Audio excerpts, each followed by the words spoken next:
Now let's talk about the man who was the title VGMA's Artist of the Year. He broke the jinx to grab that. His name has become synonymous with praise and worship. And guess what? He left his school where he was learning to become an architect to chase this passion and vision, even though he went back later to get a degree. I give you Joe Mettle. Chief, yes, what's up? Everything. Always a pleasure to have you. Always a pleasure. That crowd in that video, full, and it feels like a church, complete, because it was a recording. And at some point you said that you couldn't even resist the temptation. Then you say, oh, last one, and then you sing. What is it that happens once you mount a stage and that you can't take control of yourself? What is it? It's not like I can't take control of myself. I can, okay. But it's more of the atmosphere, the presence of God. It's a sweet and beautiful thing when you are in His presence, and you sort of like sometimes don't want to leave that space. So it's not. If you've studied, whenever I say last one, it happens to be when we're in the mood of worship. Right. And, like, I want to stay there last one. Then yeah, I wish I could stay there all night long. And sometimes he sing last one, and then he puts a new message, a new one, and then and you're like, can we just have like 5 minutes? I need to control myself. I know the reason why normally I say last one. No, tell me. Most of the time, especially with recordings, they write things on the screen. Okay.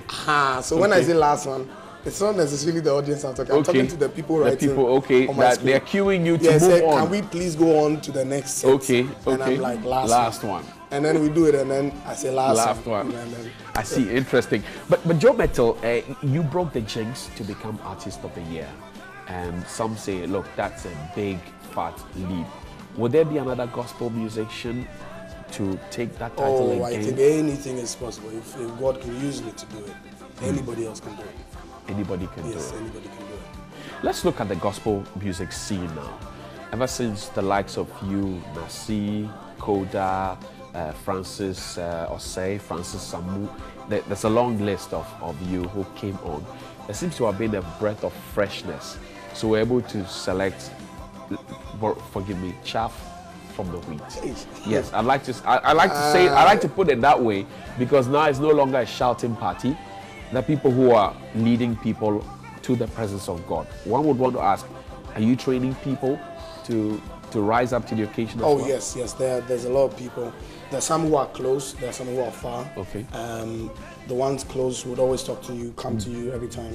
And the ones who even are far, sometimes will just call and say, how do I do this? How do I go about this? How does this work?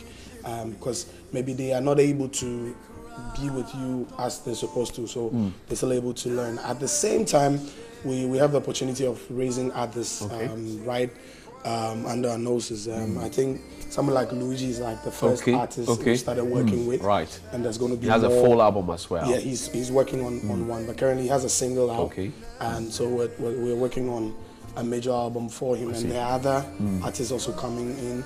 The whole point is to spread the gospel across. It's not about whether you are the one that is, no, it has nothing to do with that. But we believe that the more there is of those kind of people, the more we'll be able to also influence and affect our society and our country and the world at large for the Lord. Do you sleep?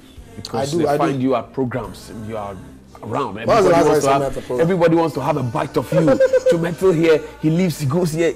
Do you sleep? I do sleep. I do sleep. In fact, I woke up this morning. Okay. So you see, the thing is, because I knew that I was supposed to be here. Okay. Yesterday when I came back, we came from Abidjan last night. Right. And so I didn't even go home. So I stayed in town. Okay. So I don't have to be in traffic. So I have enough sleep. Before I'm here, but right from here, I'll go and continue. You go and continue. I don't joke with myself. What does the day look like for Joe Mettle? You wake up, what time? Run us through. There's somebody who's watching who wants to be like you. It depends on. I have a very terrible pattern, like with respect to time you go home. Okay. Sometimes you go home very late, depending on where you are and what event you're doing. So sometimes you get home as late as 2 a.m. Sometimes 1. Sometimes 12. If I'm home early, I try to sleep early. Okay. If I'm not home early, then it means I'll sleep late. Okay. If I have an interview in the morning or have something else early in the morning, it means I have to wake up very early. But I have to make up for all that. So you wake up depending on what your day is like. Either a studio session, a recording, a rehearsal, a meeting, an interview. Okay. Or a date. or a date. And sometimes if I don't have a lot of that, I stay home. Okay. I just stay home, sleep, do what I can do. You need time to pray too. You need time to study the word. You need time to do all that. So you make sure that you have all that within your schedule. And if you know you can't do a lot on your regular day, when you have a lot of time, you do enough to keep you going whilst you. How many hours does Joe rehearse in a day? To keep sharp. We'll talk about Mihiao Yesu. But how many? Yes. How many hours do you rehearse in a day to keep sharp? I think that one of the things we do a lot is when we have like a lot to do, we rehearse we rehearse a lot. We can actually rehearse from sometimes 10 a.m. to about 5 p.m. Woo! We do a lot of those kind of things, especially when we have major events and stuff. Okay. But the usual ones, normally it's between 6 p.m. to maybe 9 p.m. Okay. Unless we're not done, then we extend a bit to 10 p.m. or so we try as much as possible to do a lot at a time. Okay. So we don't have to always be doing it, you know. And because fortunately the team I work with have been with me for years. We understand each other. We're able to click. So that things you see us do, you assume we've done it over and over. We've not rehearsed it. Okay. But because we flow with each other, so we're able to. The synergy is. But it's one of the things we've said that this year we're going to do a lot. More, we want to do more for rehearsals, new arrangements, because every year you need to bring a new block of arrangements. Even if it's the same song, you need to approach it from a different way. Yes. When you pick an old song and you make it new, run us through the process. How tough is it? You pick an old song like Jesus, we are Jesus. You pick an old song and then you turn it into something else and everybody jumps on it and they want to run with it. I think it's the interpretation for me. Whenever I hear a particular song that ministers to me in a particular way, I want to interpret it in that regard. And so that's what normally happens. So like Jesus, we are Jesus, touch him, you know, like you hear it in a fast pace in addition to it being slow. And then we just drop it at a rehearsal and say, hey guys, can we approach it this way? And then we start working on it together. So normally all these things are worked on together with me and the band. And then we approach it that way. A song like, what else? I like Akuchemnyami, right. Song. When I wrote Minsuro, when I was done with Minsuro, I always kept hearing that Akuchemnyami. And so that was how I wanted to do that too. Because after saying that he's my light and my salvation and I will not fear and everything, Akuchemnyami gives a more assuring word as well. So that's how I tagged it along with that. And so it's just basically the interpretation. Whenever I feel that in my spirit and I feel like speaking it out, I use those songs. There's a brand new one on your screens shortly. It's called Mihiao Yesu, I Need You, Jesus. Take a look at it. When we come back, we'll have a talk about that.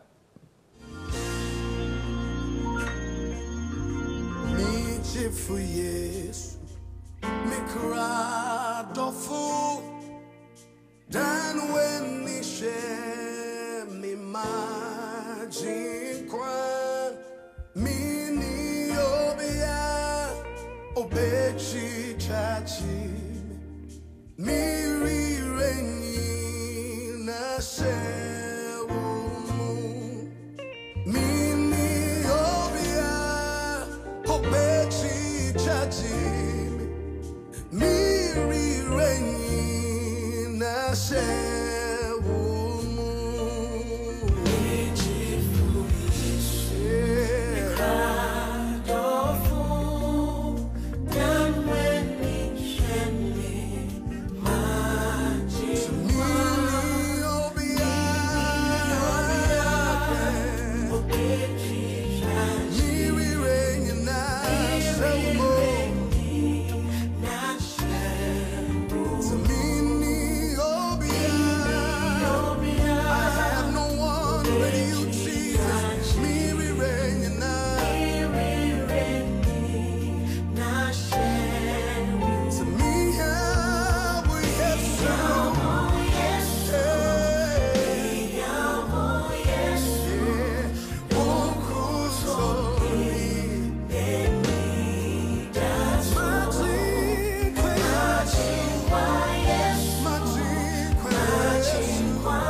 Mihia Yesu, I need you.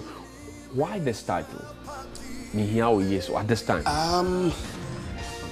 Don't you think in this time we all need Jesus? I don't know. You tell me. I believe that we don't talk much about Jesus like we used to. We talk more about what he can do rather than him, the person. And so I believe that it was time that we re-echo, because these are things that sometimes God lays on my heart, and then I speak it. I've had this song for a while. Wrote it actually in a time when I was really going through something really serious. And what were you going through? It was one day, I'll tell you that. No, I'm a journalist. I want to. No, I know you are a journalist, obviously. But then, what were you going through? I mean, we all go through. Sometimes you go through rejection. You go through the like hard times. You go through a lot of stuff. And for me, most of the time when I'm going through those things, I channel that energy into a message, or I channel it, because if I believe that whenever God is able to take me out of that place and bring me to the place that His purpose or plan for me, it's a testimony that can encourage somebody. And so I tell you the source of what brought me out. You know, and that's why. So tell us now. I'm sure somebody's going through a similar thing. That, listen, who wants to? Sometimes you don't know that Jesus is all you need until He's all you have. Jesus. Sometimes you don't know that Jesus is all you need until He's all you have. I see. Because when everyone and everything has left you and you're all by yourself, you go back to Him. But the point is, He was there from the beginning, so you could have just stuck with Him. But you left him in pursuit of other things. All because we do not carry everything to and God. Then everyone and everything goes away from you, then you go back to Him. So you don't know that He's actually all you needed from the beginning, until He's all you have, when there's nothing else you have and there's no one else. You're still not told me what you were going through. Share a bit of it. I told you. Share a bit of it. There's a lot of reasons why I'm not sharing that now. Obviously, it's a testimony, so we'll encourage somebody. But there was a time in my life when I was going through a particular issue that it could take only God to come through for me. You know, and so I cried out to Him and said, I need you. You know, I have no one. There are things that happen to people, and they're like, I know an uncle here, I know an auntie here, I know, but I don't know anyone but Him.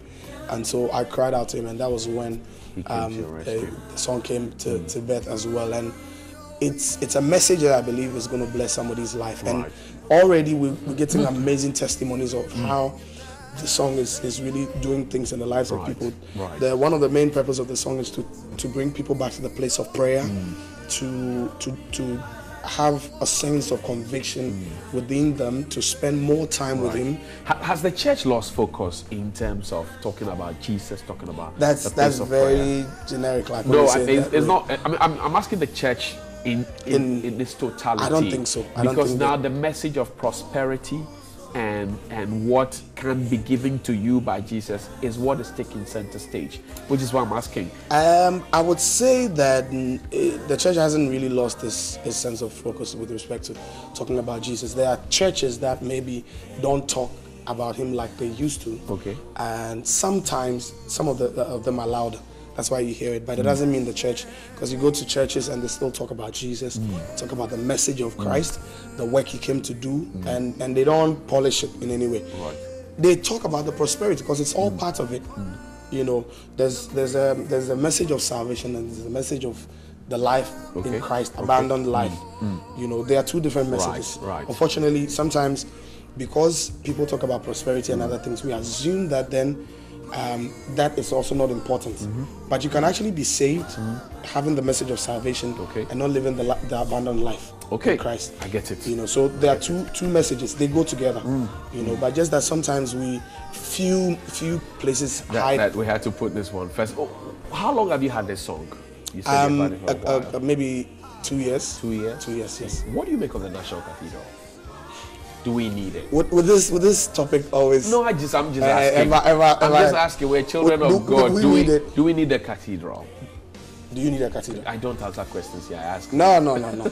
The point is, where we are now, it won't even make any change. Whether you need it or you don't need it, it's going to happen.